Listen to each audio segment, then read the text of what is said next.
So what is a joint? It's a junction between two or more bones. Okay. Or it may be a junction between either bones or cartilages. So like study of joints is nothing but arthrology. And if there is any infection, like you see in old people, they will have something like knee joint pains, isn't it? So that is nothing but inflammation of joints, which is called as arthritis. Okay. So basically, joints allow differential growth, transmission of forces, and they allow movement. Okay. Now, classification of joints is important, Anjali. We have different Yes. ways of classification, like synarthrosis. I'll show you the examples also. Amphiarthrosis, diarthrosis. What do you mean by synarthrosis? There are certain joints in our body which cannot be moved. Like in the skull bone, we have joints which is called as synarthrosis. Okay. There are few joints which are slightly movable. There are few more joints like shoulder joint, which is highly mobile joint, right? So like that, we have three. You can just like keep a code like SAD, SAD, SAD. Synarthrosis, amphiarthrosis, and diarthrosis. Okay. Synarthrosis, 1 minute, beta. I'm getting.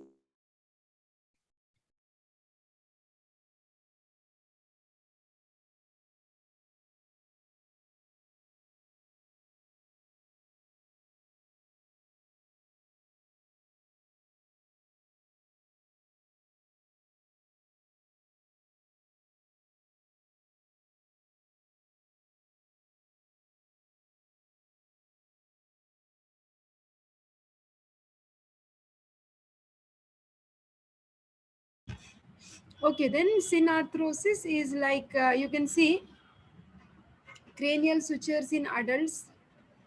Like you are finding few sutures here, Anjali.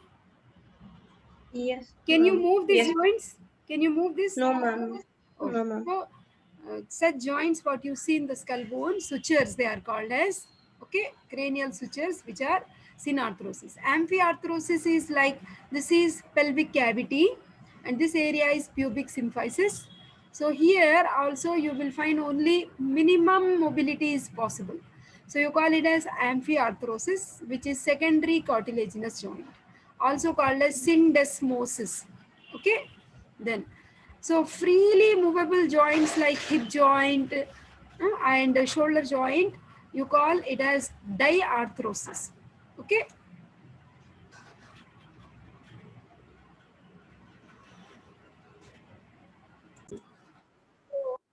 We have one more way of classification, like see this we have done. Diarthrosis is like highly movable joints. Under this we get synovial joints. Okay. Then Yes. structural classification. That means first thing, that classification what we did was functional classification.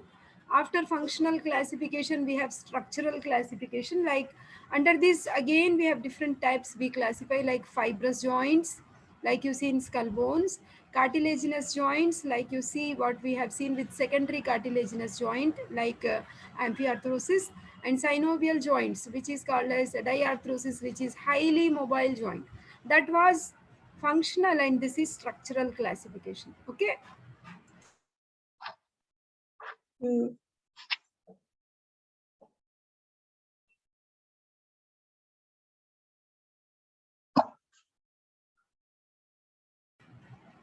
Okay, beta. Now next we have fibrous joints. Like what is the fibrous joint you have seen?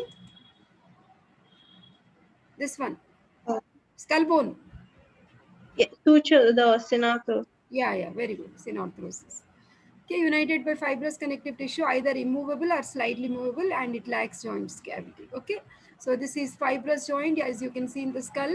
So under fibrous joints, again we have three subcategories like suture, syndesmosis. Like you have seen radius and ulna, right? And between the radius and ulna, there was a connection which is called as radioulnar joint, isn't it? Superior, middle, and inferior radioulnar joint, where we have interosseous membrane. That point is syndesmosis, and the tooth which is fixing in the socket peg, that is actually called as gamphosis.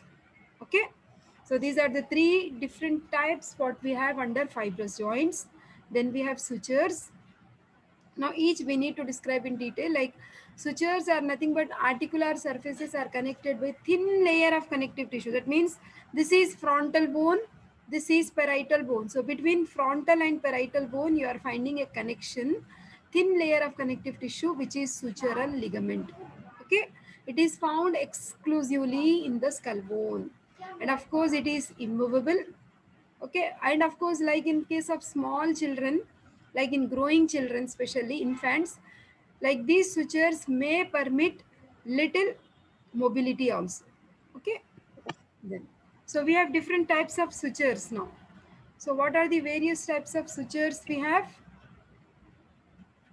Plain, serrate, Denticulate, denticulate, comma, squamous, and spindalis. spondylosis.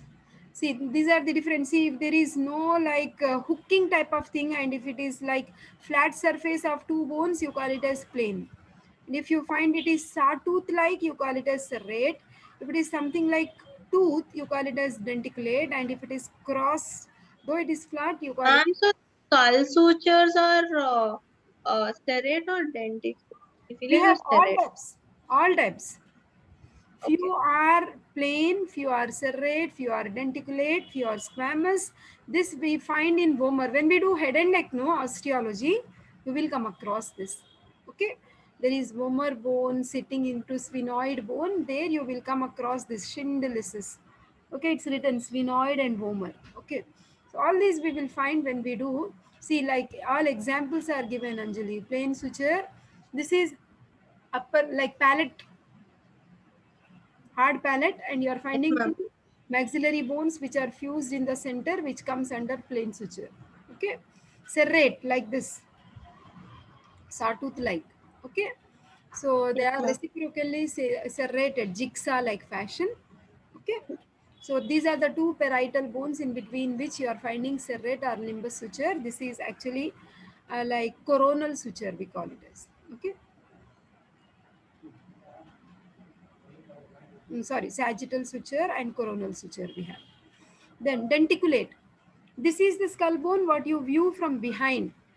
Okay. So here the articular surface, it looks more or less like this. So these are teeth of a saw, lambdoid suture. Then flat like but little crossed. You call it as squamous suture. Okay. Articular surface are flat and overlap each other. So suture between, this is parietal bone, this is temporal bone, and between them whatever suture we are finding, that is squamous suture. Okay, Schindelisis, I said these are like, unless you hold the bone in hand, you will not be able to see. Very thin, very small it is. So that is two bones, one is vomer and the other is sphenoid. Between them, there is a joint which is called as Schindelisis. Okay. So ridge of one bone is fixing into groove of another bone. Okay. That is.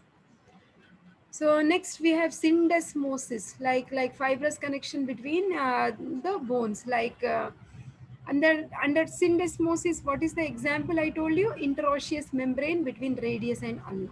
Okay. Similarly, once you do lower limb, we have tibia fibula also. In between them, again you have connection. Okay, then like this between radius ulna you saw. That is one of the examples of syndesmosis. Okay, this is tibia and fibula. There also you find gomphosis. I said this is tooth which is fixing into this socket. So peg and socket joint between tooth and its socket, you call it as gomphosis. Okay. So once see, this time we got like classify cartilaginous joints. Okay, what are the various types? It has come as 5 marks questions, Anjali. Yes, ma'am. Classify joints has come for your immediate seniors. Okay. Okay. So let us see what are the various cartilaginous joints. So bones are united by means of this cartilage. Okay. Do you remember what is this end called as from our previous class? Ma'am, the plate met, I mean, What is this? epiphyseal, Ah, very good, loudly. epiphyseal Very plate, good. Epiphyseal plate. What is it made up of? iron cartilage. Very good. So as long as this cartilage is there, you will see the bone will be growing. What is the Yes, ma'am. place where ossification begins called as? Diaphysis. Diaphysis. What is the junction between diaphysis and epiphysis called as? Metaphysics. Excellent, very good. Okay, nice. That means you have studied. Okay. So bones are united by means of this cartilage. Okay, and if you just break the bone, you are not finding a joint cavity. So we have two types of cartilaginous joints, like primary cartilaginous joints and secondary cartilaginous joints. Okay, primary cartilaginous joints will remain cartilaginous for some period of life, after which they will ossify. Whereas secondary cartilaginous joints, like we have seen symphysis pubis just now, isn't it? Yes, ma'am. Amphiarthrosis example I gave. So that remains cartilaginous for a longer time. Okay, so you call it a secondary cartilaginous joint. Okay, so primary cartilaginous joint, like bones are joined by plate of hyaline cartilage. Okay, Yes, immovable, but they are temporary and they usually undergo ossification. So epiphyseal plates, the junction between epiphysis, diaphysis, these are all best examples of primary cartilaginous joints. Okay, like yes, this ma'am. is the cartilage here, this is the cartilage here. But after few years, you will see after 20-25 years, it will completely fuse. There is no more cartilage there. Hence, you classify it under primary cartilaginous joint. Okay, also called Yes, as synchondrosis. Okay, yes, then secondary cartilaginous joints. Here you will see articular surfaces are covered by thin plate of hyaline cartilage, which are further connected by fibrocartilage, like this one. yes, You have hyaline cartilage, and in between you also have fibrocartilage. This is vertebra, this is vertebra. In between also you are finding fibrocartilage. So such yes, which are connected by a pad of fibrocartilage, usually we see this in midline of our body, like in the yes, intervertebral disc, in the pubic symphysis area, between the manubrium and the body of the sternum. Okay, so yes, they occur in midline so that it permits movements. Like example, we have symphysis pubis, intervertebral disc, and manubriosternal joint. Okay. yes, ma'am. Huh. So functional classification. I gave you this code SAD, right? Yes, ma'am. Synarthrosis, amphiarthrosis, This diarthrosis. is dialysis. Okay. Syn is not moving. Immovable. Skull bones, sutures. Amphiarthrosis, slightly Slightly moving. Diarthrosis, highly movable, movable. Highly movable. flexible. Okay. Now coming to structural classification, this is summary, like these are fibrous joints like sutures, syndesmosis, gymphosis visa. Then you have to write this when question comes. No, first you write functional classification, give example. Then structural classification, give examples. Okay, so when you talk about sutures, what are the various sutures you have, what are the examples? Just write in the form of flowchart, you will get full marks. Okay, everything we have discussed. Now coming to the very important type of joint we have, that is synovial joint. Okay, synovial joint itself comes as a 5 marks question. Okay, Okay, ma'am. so you see, like suppose this is knee joint. You are finding two bones here, like lower end of the femur, for example, and upper end of the tibia. Okay, Yes. or what joint, like even shoulder joint is also synovial joint. Upper end we have glenoid cavity, lower end you will have And so the shoulder joint, is it I mean diarthrosis? which one? The shoulder joint. No, no, it is ball and socket type of synovial, highly mobile. That means it is coming under diarthrosis only. Yeah, you are right. Very good. Functionally, we call it as, but you also classify it under synovial joint because it is under structural classification. Okay. No, Hmm. it is diarthroid joint. It possesses a, you see just here, like first try to understand this picture and practice this diagram. Okay, lower end of femur, for example, upper end of tibia. Okay, what is this bluish lining it is showing us? It is hyaline The cartilage. hyaline cartilage. Yeah, very good. Ends of the bones, they are all covered with hyaline cartilage, also called as articular cartilage. Outside, you will have a capsule, also called as fibrous capsule. Now, if you just look at the inside covering of this capsule, there will be a membrane called as synovial membrane. Okay, The function of synovial membrane is it will be secreting fluid called as synovial fluid. That means this joint cavity is fully filled with oil. For what Yeah. purpose? Lubrication. Okay, when Lubricant. the bones move, what happens as the age advances, you will see this oil content will reduce, and you will see this sign of, like, what is this? I said articular cartilage, right? Hyaline cartilage. It starts Yes, ma'am. degenerating, and you will see the bones are directly coming in contact, and they are rubbing against each other.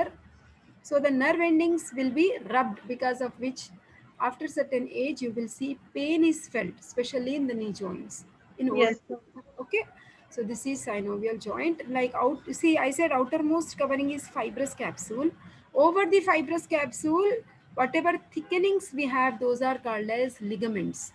Is that clear? Yes, ma'am. Huh.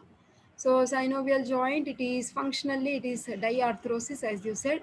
It possesses a joint cavity which is filled with this brown area. It is nothing but synovial fluid, which gives lubrication and also nutrition to this articular cartilage, also called as hyaline cartilage. Okay. Then you can just skip this what is given in the brackets. Okay. First try to learn the basics, then anyhow when we proceed with so much of anatomy, automatically these points will come. So cavity, you can see it is lined with synovial membrane, okay, except for the place where we have the articular cartilages. Okay. Yes, ma'am. Now, classification according to shape of articular surface. We have seen this plane joint. See, articular surface are nearly flat. The upper bone and lower bone almost they are flat. Okay. Examples are intercarpal joints. These are all carpal bones. Okay, scaphoid, lunate, triquetral, pisiform, trapezium, trapezoid, capitate, hamate. Among these, whatever joints are there, they are flat, intercarpal Yes. joints. Similarly, we have tarsal bones in the foot. Between the tarsal bones also, it's a plain joint. Between, see, these are metacarpals. Similarly, in the foot, we have metatarsals. Okay. So all these, like one or two examples you can remember for plain joint. Then hinge. Hinge means what? Like for the door, we have hinges, no? Which will Yes, allow ma'am. the movement of door in one direction. Similarly, we have few joints in our body like elbow joint, okay, and a few more joints like ankle joint, which will allow the movement only in one plane. You call them as hinge joint. So articular surfaces, like you see, this is lower end of humerus, which you have recently studied in college. This is upper end Yes, of ma'am. ulna, isn't it? So lower Yes, ma'am. end of the humerus fixes in the ulnar notch, trochlear notch of ulna. Okay, and this is fully shaped, and the movement is occurring only in one plane. Okay, so hinge joint examples, we have elbow joint, interphalangeal joint, and ankle joint. Okay, then Now we the interphalangeal is between the thing. I mean, between the this. phalanges, like between these fingers. Okay. Okay, ma'am. Yeah, not like in, I am not talking intermetatarsal or intermetacarpal. Okay. Yes. You are unable to move in the other plane, no, Anjali? Is it Yes, ma'am. Yes. rotating 360 degrees? No, ma'am. No. Okay, so interphalangeal joints also come under hinge joint. Okay. Now pivot joint. Pivot in the sense, see, this is one example you should have seen when your teacher was teaching in the class. What is this bone? Radius. What is this bone? Ulna. Where do we find these bones? In the forearm. Okay. So in this, you can see articular surface of one bone is rounded and fits into the concavity of another bone. Yes, ma'am. Okay. So that is rounded part is surrounded by one ligament. This is actually for radius ulna, this is called as annular ligament. Yes. Okay. So this actually like limited rotation is possible in this central axis. So best example you have is superior radio ulnar joint, which is pivot joint. Okay, this rod is rotating in this bony ligamentous channel. Okay, that is osteoligamentous ring.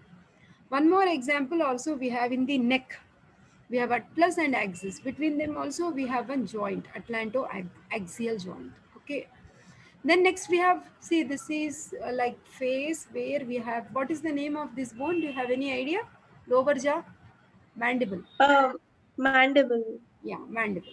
So there is a, see this is head of the mandible where I'm showing you the arrow. And in the skull bone, there will be a socket in temporal bone. And between these two also there will be a joint. So such joint is like where you have round articular surface of the head of the mandible, which is fixing into socket of another bone. Okay, so the movement is only in two directions. Okay, like protraction, retraction. Two movements are possible with temporomandibular joint. Similarly, knee joint also comes under condylar joint. Okay, so that Yes. is condylar. Then we have ellipsoid joint.